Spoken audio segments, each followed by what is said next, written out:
Now imagine a world where the next YouTube video you click on is completely written by AI. AI wrote the script, edited the footage, and even generated the thumbnail. It's not even sci-fi anymore. It's genuinely happening right now, and if you don't begin to adapt, you might be left behind. Artificial intelligence is no longer just a helper for the creators. From automated editing to AI generated visuals and voices. In 2025, it's the year when you won't even know if the person that's speaking to you is real or AI. Take for example me. The voice you're hearing right now is completely AI. No, I'm just joking. I'm real. This isn't AI. But yeah, 2025 is the year where creators are either going to start leveling up or they're going to get completely crushed by the algorithm. Now AI tools are making content creation a lot faster, cheaper, and way more accessible. Tools like Sora. Trick or treat, neighbor. Share the Halloween love. Hey everybody, it's Mike. Yeah, I'm on the clock. Hard hat, steel toes, the whole deal. Look at that sunrise behind me. Gorgeous, right? We're tightening up this beam.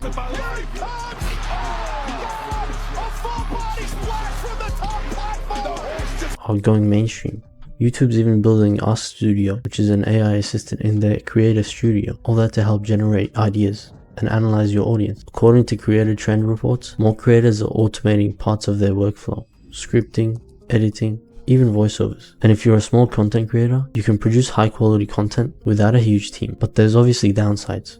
Too much AI is too much sameness. It'll all look the exact same. Audiences are increasingly craving realness. Despite the push for more AI, viewers are gravitating back towards raw, unedited human content. According to creator forecasts, the biggest competitive edge isn't who uses the fanciest AI, it's who uses AI and their own voice. With YouTube's new policy, they're completely cracking down on mass-produced content. Templates and purely AI-generated voiceovers could be penalized. If you lean hard into AI, you're risking losing the human connection. But if you use AI as a tool to save time, not to replace authenticity, you get the best of both worlds. YouTube ditched its old trending page, and that's how creators got discovered. The classic trending tab was removed in 2025 and replaced by category-specific charts. YouTube is leaning into personalized discovery. AI and analytics now help determine what that may be, not just what's going viral. With this shift, creators who rely on niche content have a better shot at long-term reach. YouTube is less about catching a viral wave now, and more about building a relevance in a niche. Using AI to consistently produce content could help you ride this shift if you do it right. Now obviously if you overdo it, your channel will just get taken down. As now YouTube has been cracking down on channels that are completely AI automated. They're just completely taking them down. So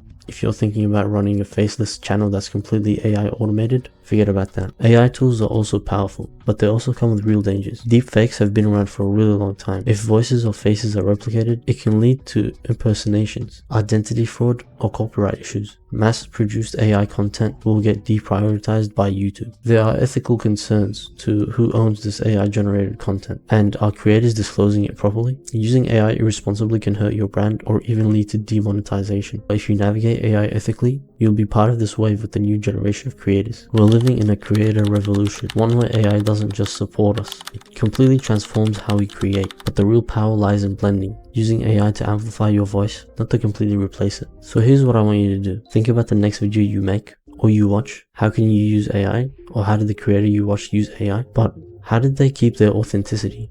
Comment below what tool you'd try or what line you refuse to cross. And if this trend scares you or excites you, either way, you have to react to it. Otherwise you'll be left behind. Your opinion actually pushes this video further. So answer me this. Do you think things are getting better or worse? There's no right answer.